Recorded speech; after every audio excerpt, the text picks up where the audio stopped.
Conexões Energéticas. Olá e bem-vindos de volta ao Conexões Energéticas, o podcast que ilumina os aspectos cruciais da energia, mas também se preocupa profundamente com o seu bem-estar. Sou Fernando Bruzzi, seu host, e no episódio de hoje vamos entender por que é importante realizar uma boa gestão financeira e também privilegiar o fomento da economia local. Comigo eu tenho Gustavo Soares, consultor financeiro, Jéssica Trindade, empresária, especialista em finanças e gestão, e Paulo Carneiro, CFO da Tisseia Energia. Sejam muito bem-vindos e vamos falar desse assunto que me interessa particularmente. Eu acho que o brasileiro tem uma dificuldade de ter essa gestão financeira e vamos entender se é uma cultura ou se as pessoas aí estão realmente aprendendo. Para começar, eu queria entender, Gustavo, a importância da educação financeira e aproveitando esse brief que eu fiz, se isso é uma cultura do brasileiro mesmo. E qual que é o momento dessa pessoa que está no vermelho, qual que é o momento que ela deve procurar ajuda para se organizar? Começando pela última, o melhor momento foi ontem, mas a gente chega daqui a pouco nesse detalhe aí. E educação financeira é fundamental, assim como qualquer tipo de educação, na minha visão, sabe? As pessoas mais educadas financeiramente consomem melhor, sabem investir melhor seu dinheiro, sabem fazer o melhor controle financeiro e têm mais clareza sobre como gastar o seu dinheiro. Então, educação financeira é uma coisa que está sendo implantada nas escolas, tem muita gente boa falando sobre isso aí, e a ideia é que quanto mais isso for comentado na mesa das pessoas, melhor vai ser a nossa vida e a de quem está por perto, consequentemente a da nossa nação. Trazendo para essa perspectiva da importância da educação financeira para a vida das pessoas, e que isso vai fazer com que todos tenham mais clareza do que fazer com o seu dinheiro, de que forma que investe, como que gasta, quanto ganha, quanto quer ganhar inclusive, que vai muito além do dinheiro, essa relação com ele, essa relação estando melhorada, passa para outra etapa. Para eu sair do vermelho, que é a situação de muitos brasileiros hoje, e por incrível que pareça, Fernando, isso não tem relação direta nenhuma com a renda das pessoas. Eu tenho clientes de alta renda, endividados e pessoas com uma renda um pouco menor, com a vida muito mais controlada. Eu acredito que daqui a pouco a gente vai ter um comentário a respeito disso, mas é muito diretamente ligado à forma como as pessoas lidam, a mentalidade relacionada ao dinheiro. Pessoas que estão no vermelho hoje, qual que é a melhor maneira de começar essa organização financeira para sair dessa situação? É um outro detalhe também importante. Poucas pessoas sabem lidar com essa situação. Eu trabalho com isso tem mais de 7 anos. E conversando com as pessoas, tem muita gente que tem medo de olhar para a conta bancária, para a corretora, para as suas finanças, e aí entender o que que causa esse medo, que geralmente é a situação que leva a pessoa a ter um problema financeiro. Então, da maneira mais simples possível, como é que eu encaro o monstro? Olhando para ele. Pego aquela situação de dívida que eu estiver, de situação de descontrole financeiro que eu estiver, coloco tudo no papel para saber quanto eu devo, quanto de parcela eu pago por mês, qual é a taxa de juros e, idealmente, contar com um profissional. É a minha especialidade, cuidar de um planejamento financeiro pessoal, principalmente. Então, nada mais justo do que, se você tem um problema de saúde, você vai ao médico procurar por uma orientação. Se eu tenho uma vida financeira desorganizada e eu preciso de um olhar diferenciado para isso, contato um consultor, contato um especialista, que essa é a pessoa ideal para poder te trazer clareza, para que você consiga sair daquela situação para uma próxima. Trocar uma dívida clara por uma barata, organizar melhor o orçamento, porque às vezes é um ponto muito de organização. Então, se eu consigo ter um olhar mais claro, tem uma pessoa que me oriente para eu poder conseguir sair disso da melhor maneira possível. Eu consigo sair, então, dessa situação e, inclusive, aprendendo a ganhar mais.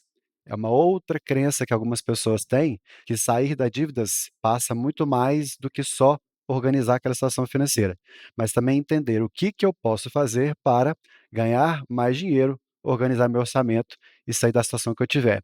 Sobre o momento de procurar ajuda, como eu brinquei agora há pouco, o melhor momento foi ontem, porque se você tivesse se organizado financeiramente anteriormente, muito provavelmente você não estaria na situação que você está, considerando que seja uma situação difícil.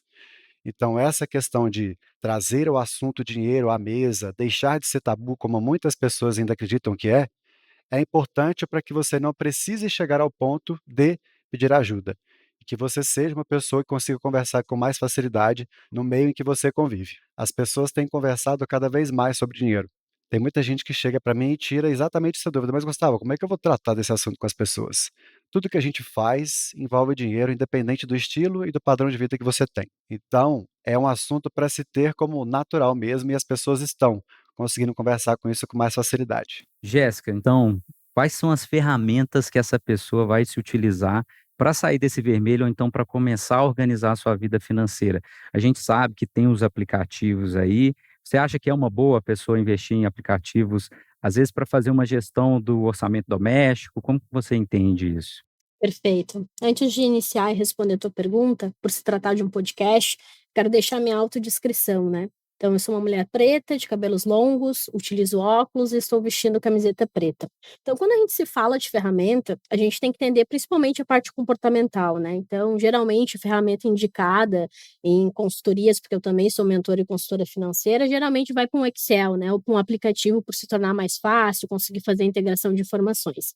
Mas a maioria das pessoas hoje ainda prefere utilizar o papel e se sente mais confortável utilizando o papel, e isso acaba tornando a pessoa mais próximo, né, desse caminho de se educar financeiramente. Então eu acredito que o primeiro momento é, tipo, é adotar uma ferramenta para chamar de sua, mas nem sempre a mais cogitada vai ser a mais óbvia também para a pessoa. Então isso vem muito também numa questão comportamental e é individual de cada um, né? Então não adianta, às vezes, por exemplo, a pessoa está num processo inicial, ela vem já utilizando um modelo de planilha, e aí ela recebe uma introdução para utilizar uma outra ferramenta. Isso acaba distanciando a pessoa desse processo de se educar financeiramente. Hoje mesmo eu estava escrevendo um capítulo de um livro que eu estou fazendo, que é sobre finanças comportamentais, né? E a gente tem muito como base a educação financeira como se ela fosse atrelada muito à matemática, à física, né? Quando na verdade ela é completamente atrelada à psicologia, porque a gente vem com coisas enraizadas do nosso comportamento desde quando a gente era criança e do nosso convívio sociocultural. Então a gente precisa analisar como um todo. Então, às vezes, uma ferramenta que vai servir para uma pessoa, para o dia a dia de uma pessoa, ela não vai ser tão eficaz para outra. Perfeito. Eu acho importante a gente ter essa consciência de comportamento, de estilo de vida, de consciência, né, de tudo isso que você falou, uma descrição que traz para a gente um retrato de muita coisa. Mas saindo um pouco aí do indivíduo, Paulo, queria entender com você sobre gestão financeira empresarial, que eu acho que já vai para um lugar macro.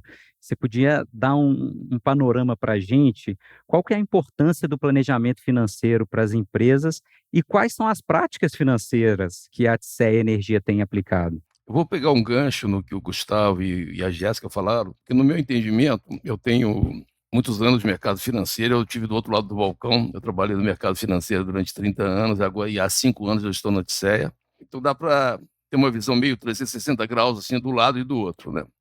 Eu diria o seguinte, uma empresa não se difere em nada, até porque ela é um conjunto de pessoas que tomam decisões, da situação de uma pessoa física. Nós temos empresas extremamente bem administradas financeiramente, temos empresas extremamente mal administradas financeiramente. E independentemente do tamanho, nós temos empresas, microempresas, nós temos empresas médias e grandes empresas extremamente mal administradas e temos empresas extremamente bem administradas em qualquer nível. E basicamente é o que eles disseram. Trata-se de uma educação, de uma disciplina financeira que você impõe ou deixa de impor ao seu negócio. Uma empresa, ela tem despesas, ela tem receitas, ela tem resultados, ela tem investimentos para fazer e tem produtos financeiros que ela escolhe. Se os produtos financeiros à disposição das pessoas físicas e jurídicas fossem tratados como remédios, eu diria que tem remédios que são de uso comum, inofensivos até, fáceis de usar, fáceis de você tomar a decisão de usá-los, e instrumentos financeiros, se fossem remédios, seriam tarja negra. Então, quando você fala do cheque especial, do cartão de crédito e de outras formas de empréstimo que são extremamente onerosas, nós estamos num país em que os juros são altos, tá? O custo financeiro é alto, ou você toma muito cuidado com isso, ou você realmente vai ter um final infeliz. De novo, tanto faz você está falando de uma pessoa jurídica como de uma pessoa física, e você, no âmbito da pessoa jurídica, está falando de uma empresa, de uma mega empresa e de uma empresa de pequeno porte. Quem tiver curiosidade, quem acompanha o mercado financeiro, todo dia abre o jornal e houve casos de empresas, mega empresas, que se enrolaram e um belo dia chegar e falar: ops, foi mal, recuperação judicial. Estou devendo para todo mundo e não tenho o que pagar, tenho que fazer reestruturação de dívida. Isso é um negócio muito dramático para uma empresa, porque significa prejuízo para fornecedores, prejuízo para os funcionários, que uma parte deles será demitida, prejuízo para a comunidade de um modo geral, que geralmente elas estão atrasando impostos. Então, assim, a disciplina financeira é extremamente importante para qualquer nível de ator financeiro.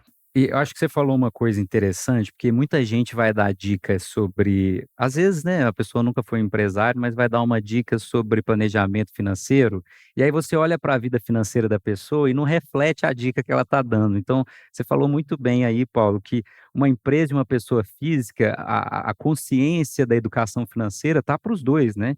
Então, trazer isso é muito interessante. Você acha aí, Paulo, entrando nisso que você disse sobre a longo prazo, a gente assiste a algumas empresas, né, às vezes com planejamento financeiro que não deu certo, tem um resultado ruim. Você acha que no Brasil, fazer um recorte aqui do Brasil, né, as pessoas têm uma dificuldade, eu digo isso de empresas, mas também pessoa física, pensar num planejamento a médio e longo prazo sobre a educação financeira, sobre um planejamento financeiro que eles teriam que ter?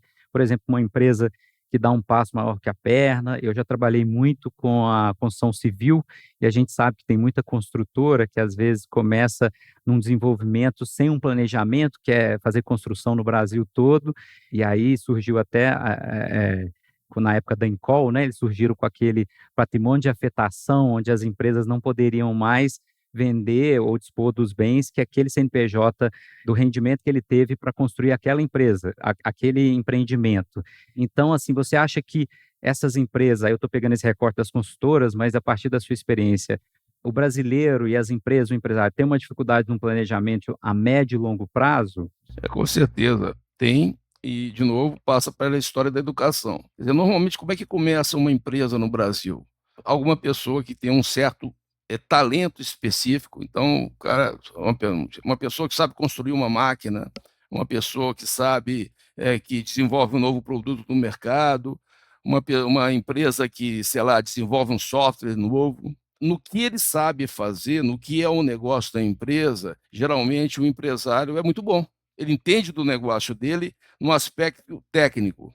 Todavia, a empresa começa a crescer, a complexidade do negócio começa a aumentar, o controle financeiro começa a exigir um certo grau de conhecimento que ele não tem, que ele não adquiriu, a especialização dele é outra, e ele realmente, às vezes, tem muita relutância de procurar quem saiba. Então, quando a gente está aqui na presença de 2 consultores financeiros, é muito difícil um empresário, neste momento, realmente ser preventivo o suficiente para procurar um consultor e falar: caramba, minha empresa está crescendo numa velocidade que eu não estou seguro de que eu sozinho toco isso, resolvo essas questões. E a empresa segue para onde o nariz aponta, ele começa a seguir o instinto dele, e normalmente essa história não termina bem. Você, quando tem as pessoas físicas, é muito parecido. Você pode ter um advogado extremamente talentoso, um médico espetacular, um pintor fantástico, um prestador de serviço que no que ele faz ele é muito bom, mas ele não sabe lidar com o dinheiro. Ninguém é obrigado a saber tudo, né? Por isso que as pessoas se especializam em determinadas coisas, né? E as pessoas têm uma certa dificuldade realmente de entender a questão do dinheiro, lidar com isso e, de repente, precisa até de ter uma certa humildade para entender que aquilo ali não é a praia dele. Ele deveria estar procurando alguém que pudesse ajudar, tá?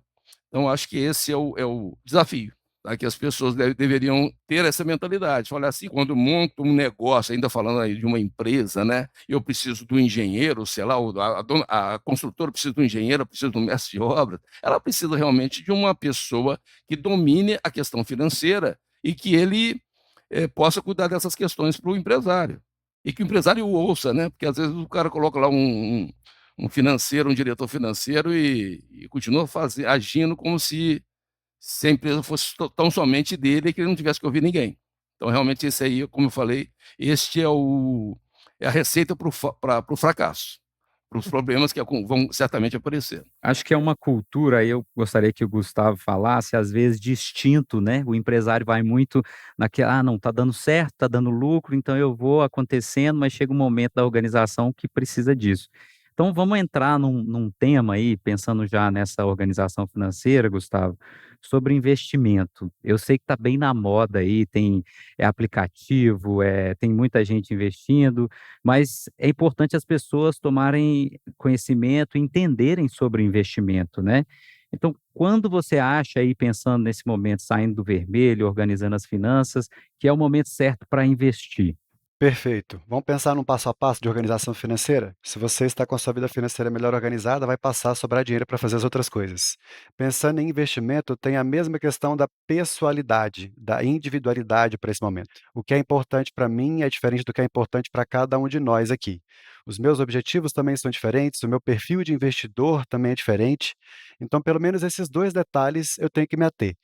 Para que eu vou investir? Então eu sempre defino um objetivo, seja formar minha primeira reserva, seja construir um patrimônio financeiro, reservar um dinheiro para a próxima viagem, para a compra de um bem, qualquer coisa nesse sentido. Tendo definido o objetivo financeiro, eu vou entender qual que é o perfil do investidor. É uma pessoa com um perfil um pouco mais conservador, é alguém que está começando a investir agora do zero, é uma pessoa que tem um conhecimento um pouco mais avançado.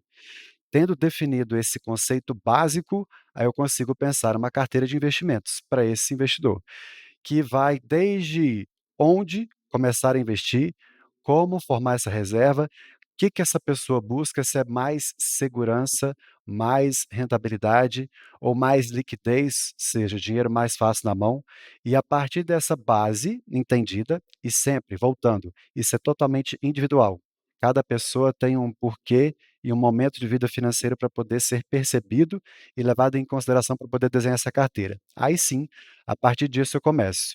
E um detalhe importantíssimo, dá para começar com absolutamente qualquer valor. Investir é para todos, desde as pessoas que estão realmente começando e têm pouquíssimo dinheiro para isso, mas que ainda não acreditam que são capazes de investir, até para quem tem um patrimônio um pouco melhor construído e está no outro passo, no outro momento. Porque é de fato assim, voltando para a base, por falta de conhecimento, as pessoas acreditam que é muito mais difícil do que pode ser. E é tão simples quanto parece. Reservar um dinheiro para um objetivo específico para cada pessoa. E aí tem investimentos de vários tipos: renda fixa, renda variável, fundos. É entender de fato o que que vai fazer sentido para cada pessoa, para a partir disso, seguir com uma orientação personalizada para cada um. Então, assim, resumindo para as pessoas entenderem, começa a organizar a sua vida financeira para sobrar e sobrando a gente vai pensar no seu perfil de investidor, que eu acho que essa cultura que acabou virando um modismo, mas que bom que seja moda isso, né? Moda guardar dinheiro e moda de investir, porque a longo prazo aquele pingado às vezes que você vai colocando vai se transformando. Eu não sei se vocês já leram esse livro, mas quando eu era novo, meu pai me deu, eu tinha uns 15 anos de idade, Pai Rico, Pai Pobre, que era acho que era o primeiro livro que todo mundo que quer pensar um pouco de dinheiro, e aí o seu pai te dá, e você pensa nisso. E eu lembro que me deixou marcado assim, ele falou: "Olha, o dia que você fizer o dinheiro trabalhar para você, aí você está trabalhando certo". Eu lembro que ele tem uma lógica nesse sentido. Então, assim, é produzir para depois essa máquina circular sozinha, né, você ter um rendimento que não dependa só de você, né, da sua mão de obra. É ter a clareza do porquê você está guardando o dinheiro. É entender por que que você começa a investir partindo de algum ponto. Aquilo no primeiro momento pode gerar alguns centavos de benefício, mas a bola de neve do bem, ela vai ser desfrutada ao longo da vida mesmo. Aí entra o que nós já comentamos aqui um pouco, sobre desenvolver mentalidade, sobre ter assunto para conversar sobre isso, sobre ir crescendo o seu patrimônio de onde você estiver, de qual for o seu ponto de partida. Perfeito. Então eu vou jogar uma bola para a Jéssica aqui, para ela resolver um problema que é difícil, Jéssica. Equilibrar as finanças pessoais de empresários, especialmente esse microempresário que acaba confundindo, né, a renda pessoal misturado com empresa. Eu já tive a minha MEI, porque eu tenho uns 16 empregos, tá, Jéssica? Pode ser que você me ajude.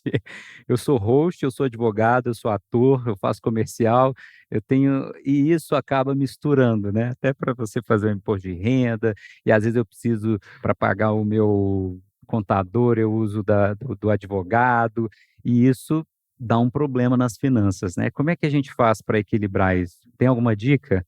É bem complicado, principalmente para o pequeno empreendedor, né, fazer essa separação, porque inicialmente o pequeno empreendedor ali, tudo que entra, ele acaba utilizando ali para suprir a sua necessidade pessoal, né, e aí não consegue muitas vezes pensar a longo prazo e tão quanto pensar numa organização de crescimento para esse negócio, né. Mas o principal ponto de partida é conseguir fazer com que, né, esse pequeno empreendedor, ele analise e olhe para o negócio dele com um potencial de crescimento.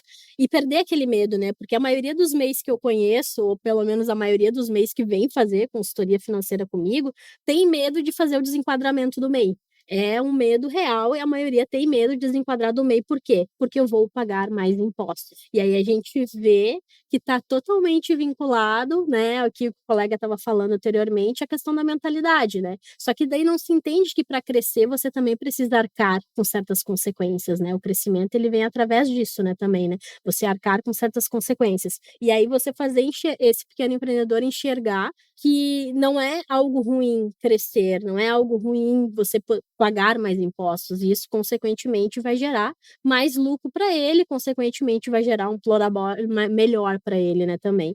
Então, inicialmente, começar, mesmo que toda a grana que entre, né, para esse pequeno empreendedor, ele precisa utilizar para suprir suas necessidades pessoais, que ele tenha a conta ali, que é aquela dica básica, né, que a gente vê em todos os lugares, que é ter a conta PJ e ter a conta PF, e mesmo que inicialmente todo o valor que entre para essa conta PJ, você precise transferir para sua PF para utilizar, que tenha e que crie esse hábito, porque se ele não consegue criar esse hábito com quantidades menores, recorrentes, quando começar a ter um volume maior, aí mesmo que não vai fazer, aí chega depois lá no colo do contador uma bola de neve, né? E também colocar de uma forma clara quais são as metas e objetivos que você tem, né, também com esse negócio. A gente tem hoje aí uma grande porcentagem de pessoas que começam a empreender por necessidade real e não por oportunidade, né? Hoje, principalmente, a gente tem um número aí onde mais de 56%, né, dos pequenos empreendedores são mulheres, e a gente tem muito consequente também disso de serem, às vezes, as pessoas que são as responsáveis por trazer também, né, o dinheiro para dentro de casa, esse apoio, né, esse aporte financeiro. Então, tudo isso a gente tem que olhar, né, dentro da realidade de cada um. Eu sou a pessoa responsável por trazer também, né, esse aporte financeiro para dentro de casa, e quais são os objetivos que eu tenho com esse negócio, que eu consigo fazer hoje para ir fazendo crescimento, né, de uma forma, talvez às vezes vai ser mais lentamente, né, mas o que eu posso ir fazendo, e isso investir muito também em conhecimento é primordial. Hoje a gente tem acesso aí a vários conteúdos de forma gratuita, né, coisa que a gente não tinha antigamente. Eu me lembro que quando eu fui fazer o meu primeiro curso profissionalizante, quando eu tinha lá os meus 16 anos, nesse período eu tinha que pagar para poder fazer um curso profissionalizante. Hoje não, hoje você tem acesso à informação de forma gratuita que você pode estar acessando. Então a gente tem isso também, né, às vezes, né, que eu só vou conseguir fazer algo de qualidade se eu pagar. Obviamente, às vezes você não vai achar com tamanha qualidade, mas para iniciar, eu mesma iniciei, né, no mundo da educação financeira quando eu estive endividada, porque eu me endividei quando eu tinha 18 anos. E aí foi onde eu comecei a estudar sobre finanças, me apaixonei pelo tema, e aí onde eu fui fazer minhas formações dentro da área de finanças. Então, assim, é possível quando a gente começa a se imergir, a gente começa a entender, mas às vezes parece algo muito destoado da nossa realidade, principalmente por ser um tema que ele é muito engessado, né? Então, às vezes, não se tem uma tamanha didática para falar sobre educação financeira, e isso acaba distanciando as principais pessoas, os principais agentes que precisam ter acesso a essa informação. E mais ou menos, acho, complementando isso que você falou, pelo que eu entendi, às vezes as pessoas querem empreender e tem ferramentas aí para todo mundo, acessíveis, que pode ser mais assertivo. Eu sou um empreendedor, assim, eu tenho minhas profissões aqui, mas eu tenho empreendedorismo. E aí eu vi descendo aqui a Bias Fortes, perto de onde eu estou, um cara abrir um pet shop num lugar que eu vi que não tinha muito acesso para pessoas. Eu pensei: "Olha, esse cara não fez uma pesquisa de mercado, ele não aplicou ferramentas, né, que realmente ele vai, prospectar, vender, ou então uma venda online para o crescimento dele". Passou 2 meses, e eu acho que existe uma porcentagem de empreendedores aí que dentro dos 6 meses acaba fechando, né, porque não teve um planejamento de gestão financeiro realmente para conseguir manter o seu empreendimento. E tem ferramentas, como você disse aí, gratuitas, às vezes um curso, para te dar pelo menos um prisma e um panorama, ou às vezes uma consultoria daquilo que seria mais viável para sua empresa, né? Sim, exatamente, E isso que você falou é totalmente o que acontece com a maioria dos empreendedores, principalmente os pequenos, né. Aí a gente vem naquele gancho de novo, que é, a pessoa está empreendendo por necessidade, não por oportunidade. Então ela tem pressa de colocar aquele negócio para rodar o quanto antes, porque ela precisa, né, da grana que vai entrar desse negócio. Só que esquece de uma coisa, o investimento no negócio e no conhecimento, né, desse empreendedor, ele tem que ser contínuo. Então aí o que acontece? O dinheiro entra, aplica, paga a conta e acaba não sobrando e não se pensando nessa recorrência de investir num conhecimento, de entender um pouco melhor como é que funciona o mercado, para que esse empreendedor possa crescer. Paulo, eu queria entender com você, assim, a TSE é uma empresa grande, você fazer um diagnóstico realmente de uma empresa dessa e aplicar tudo isso aqui de planejamento financeiro, eu acho, acredito que deve ser um desafio muito grande. Mas pensando, assim, numa estratégia a longo prazo para uma empresa desse porte, qual que são, assim, as estratégias mais recomendadas, né? Como que vocês fazem isso internamente? A Odisseia teve seus maus momentos também, quando a gente assumiu, a empresa, ela estava numa situação financeira não confortável. Então, o que a gente fez foi o básico, a gente cortou custos e tinha uma série de custos que eram exageradamente altos, sem a mínima lógica, a empresa gastava muito dinheiro com coisas que não davam retorno, ela não se preocupava com o fluxo de caixa, para quem não sabe, é o dinheiro que entra, que sobra no final do mês, é o equivalente ao salário, no caso de uma pessoa física. Tá? Ela não tinha uma preocupação grande com o fluxo de caixa, por consequência, ela fazia muitas dívidas no mercado, dívidas que eram muito onerosas, a gente inverteu esse processo, a gente passou a fiscalizar muito a nossa política de vendas e de como é que os nossos equipamentos eram vendidos, e como isso gerava fluxo de caixa para a empresa. A partir daí, a gente foi diminuindo a dívida da empresa no sentido de deixar a empresa muito menos endividada, muito menos alavancada, que é uma expressão que a gente usa para definir quando uma empresa tá muito endividada, até que a alavancagem chegasse num ponto que a gente considera ideal, e, consequentemente, os resultados foram aumentando. Tá? A gente assumiu a empresa em 2018. Ela tinha há 12 anos ela dava prejuízo. Em 2019 ela ainda rodou no prejuízo. Em 2020 ela chegou no equilíbrio e de 2021 ela tem tido resultados cada vez maiores, resultados crescentes. Tá? O que a gente pode dizer é o seguinte: é isso aí, a gente tem uma extrema disciplina de capital, tanto no que se refere aos nossos custos, aos nossos gastos recorrentes, quanto aos investimentos que a gente faz. Os investimentos que a gente faz não são investimentos financeiros, são investimentos em ativos fixos. Tá? Nenhum ativo, por menor que seja, é investido nessa empresa se não apresentar um retorno positivo para o negócio. Tá? A gente não gasta dinheiro à toa. Então, a gente gasta dinheiro com investimento em novas máquinas, que melhorarão a eficiência da companhia, que diminuirão o custo dela. A gente gasta dinheiro com treinamento das pessoas, porque as pessoas mais bem treinadas, elas produzem melhor. A gente gasta dinheiro realmente com coisas que são o negócio. E a nossa dívida financeira, a gente toma extremo cuidado, não tem nada de errado é uma empresa dever, desde que se deva de forma saudável. Então, os nossos financiamentos são a custos financeiros baixos, porque hoje o risco de crédito da empresa é baixo, então ela usufrui de uma oferta de linhas de crédito de longo prazo e de custos bem mais baixos do que a média do mercado, e é isso, assim, dessa forma, tratando a empresa como se fosse uma pessoa física, que a gente consegue ter uma empresa que realmente ela está confortável financeiramente e pode se preocupar com coisas que, no fundo, são as coisas que uma empresa tem que se preocupar, que é o crescimento, com o aumento de novos clientes, com o aumento do seu próprio mercado. Perfeito. É fazer um diagnóstico de ponta a ponta de todos os processos, né? É um trabalho até assim, a gente está falando muito de consciência, de cultura. Eu acredito que você entrar numa empresa para fazer um diagnóstico financeiro e mudar os processos, é mudar a cultura interna também, né? Porque a gente está ali com gestores, com pessoas nos seus processos de cada área, e você convencer as pessoas, às vezes, de mudar um comportamento, também é um processo de mudança de cultura na empresa, não é isso? Total. Eu acho que a gente falar, assim, de cultura de empresa, e falar de cultura pessoal, Eu queria ouvir de você, Gustavo, assim, as pessoas te procuram para resolver mais o quê? Você disse que tem um pouco, assim, de empresa, tem de grande, de médio. Como é que necessariamente as pessoas te procuram para você desenvolver o trabalho? Minha especialidade é planejamento financeiro pessoal. Atendo a empresários também, mas quem senta para conversar comigo são pessoas que estão desde o momento de organização financeira até quem já quer investir e tem um pouco de dinheiro, mas ainda não conhece tanto sobre isso. Pessoas que já estão no momento de expansão de patrimônio. Meu atendimento ele é 360. Eu consigo estruturar da base até eu brinco com os meus clientes, Fernando, que eu olho para a vida da pessoa financeira, eu olho para a vida financeira daquela pessoa, do momento em que ela senta para conversar comigo até seu último dia de vida. Então, todo esse arcabouço eu consigo olhar com bastante carinho, com suporte, com estrutura, com pessoalidade. E na parte empresarial, a empresa para a qual eu trabalho, que é a W1 Consultoria Financeira, temos atendimento também para crédito corporativo e para consultoria PJ. Então, quem quiser ter uma orientação financeira para poder sair da situação em que está para um próximo passo, seja ele qual for, pode contar comigo.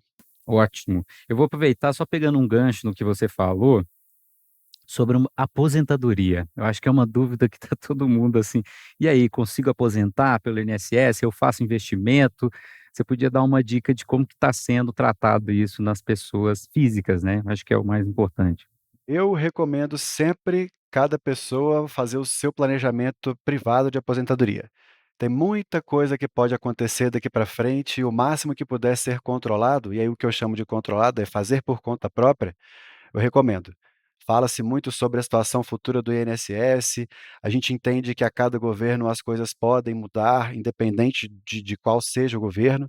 Então, eu sempre defendo que a pessoa tenha o seu próprio planejamento por uma questão até de autorresponsabilidade, por uma questão de entendimento, por uma questão de trazer para si o controle da própria vida financeira, para que, inclusive, as crenças que se tenha sobre isso sejam revistas. É o meu planejamento, é a minha vida financeira, é a minha aposentadoria. Então, nada mais justo do que eu tomar a frente disso e tomar o cuidado disso daqui para frente.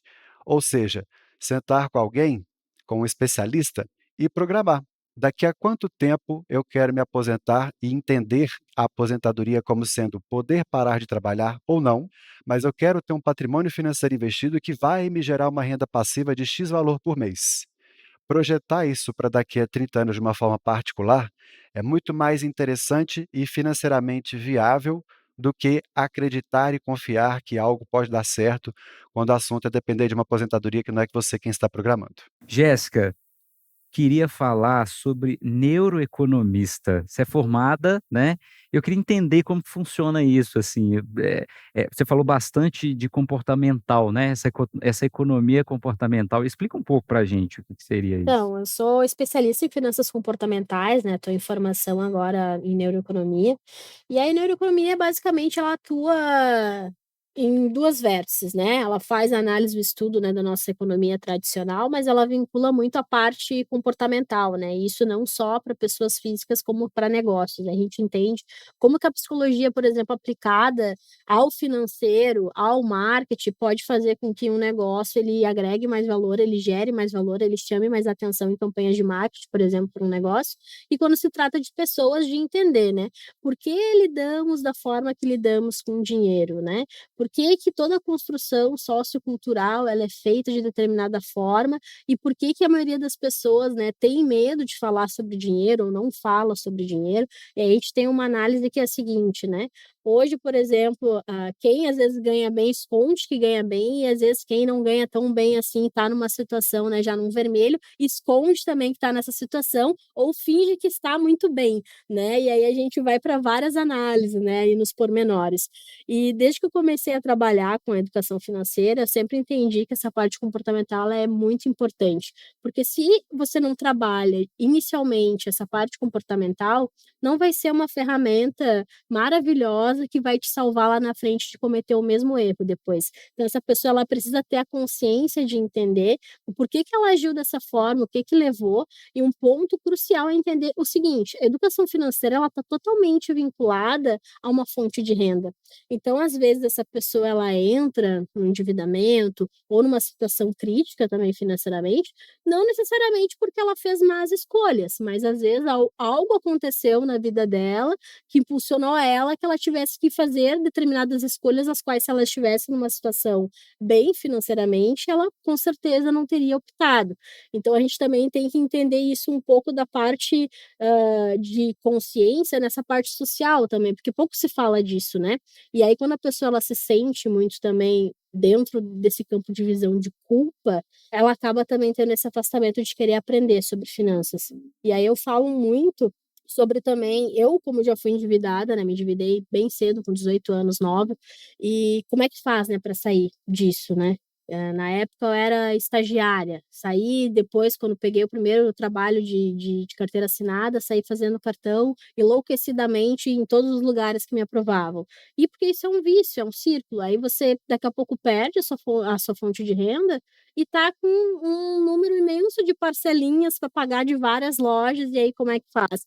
Porque isso é um outro ponto também, né, e o colega talvez não vai me deixar mentir. A gente fala muito na educação financeira que, se pode parcelar.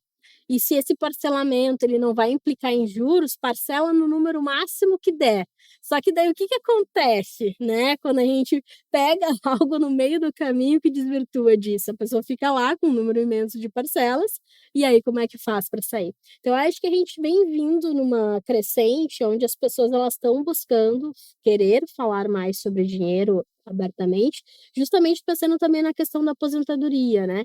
Eu não sei qual é o estado que vocês estão, eu falo aqui do estado do Rio Grande do Sul, para ser mais preciso, Porto Alegre, e a gente passou por uma situação de calamidade aqui, né, que foram as enchentes e tudo mais.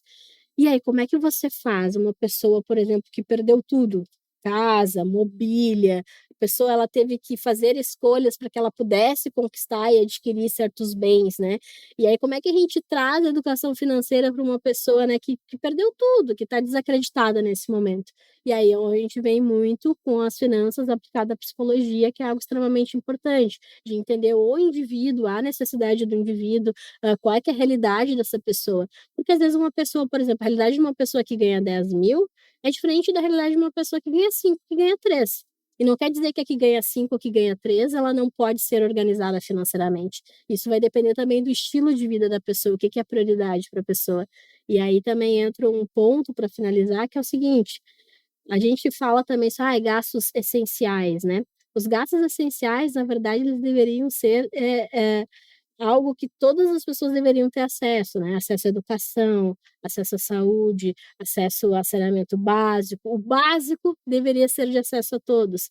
E aí a gente fala muito isso como gastos essenciais, né? Ali alimentação, água, luz e tudo mais.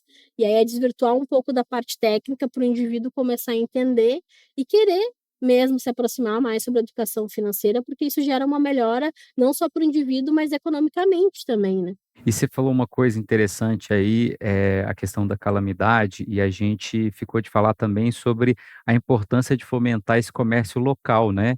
Girar essa economia, porque é o ganha-ganha, né? É você com o seu rendimento fomentando um outro empreendedor que também tem o seu rendimento, e é algo que precisa voltar, né? Numa situação agora de reconstrução, logo em seguida, isso vai ser um ponto muito importante para as pessoas que sobrevivem ali, de uma dinâmica de um comércio local, né. É um plano, né, na verdade, para que se faça esse fomento, né. Existe hoje campanhas paralelas, influenciando as pessoas a comprarem, né, de marcas gaúchas, empreendedores gaúchos, para poder fomentar. E aí a gente também tem outro fator agravante, que é, por exemplo, as entregas agora para cá, né, diante dessa calamidade que aconteceu, entregas tanto de compras, elas estão tendo uma estimativa de tempo muito maior do que esperado, né. Então acho que é necessário o quanto antes um plano bem estruturado para que gere esse fomento também, não só pensando aqui, obviamente, né, porque a economia ela tem que girar como um todo, mas pensando também nessas pessoas, porque a gente tem empreendedores também que perderam tudo, né, também sua fonte de renda diante dessas enchentes. Bom, eu acho que a gente já tem bastante matéria aqui para a pessoa começar a sentar e planejar a vida financeira, mas eu achei muito interessante a gente fazer esse acolhimento psicológico da vida financeira, esse recorte de classe, esse recorte de vida, esse recorte de tempo, de consciência, né? Isso é muito importante, porque senão a coisa fica muito fria só no dinheiro e não humaniza aquilo que é possível, né? Que é a sua educação financeira. Queria agradecer a presença de vocês, mas antes, se vocês puderem deixar uma dica de um livro ou de alguma coisa que você fala: "Olha, começa por aqui". Eu talvez deixaria o Pai Rico, Pai Pobre. Acho que é isso. Eu indicaria o Psicologia Financeira, o livro, porque ele vai falar não só macro, mas vai fazer com que a pessoa enxergue também. Ele fala parte técnica de finanças, né, sobre educação financeira, mas ele traz muito também para essa visão, né, de como que funciona desde lá dos primórdios até hoje, por que que a gente, né, lida da forma que a gente lida com dinheiro. Então a psicologia financeira é uma baita dica aí de livro. Gosto dos dois e complemento com o terceiro chamado Organização Financeira, do Gustavo Cerbasi. Se você entende como você lida com o seu dinheiro, por um lado, entende a diferença entre ativos e passivos por outro para construir patrimônio, você tem uma estrutura de organização financeira para poder pensar sobre tudo isso. Muito obrigado, Gustavo, Jéssica e Paulo, por compartilhar conosco dicas tão importantes e fazer o dinheiro render. Neste episódio, falamos sobre a economia doméstica, a importância do fomento do comércio local. Espero que você aproveite as dicas, faça o seu dinheiro render muito. Então, até a próxima. Espero vocês no próximo episódio de Conexões Energéticas. Tchau!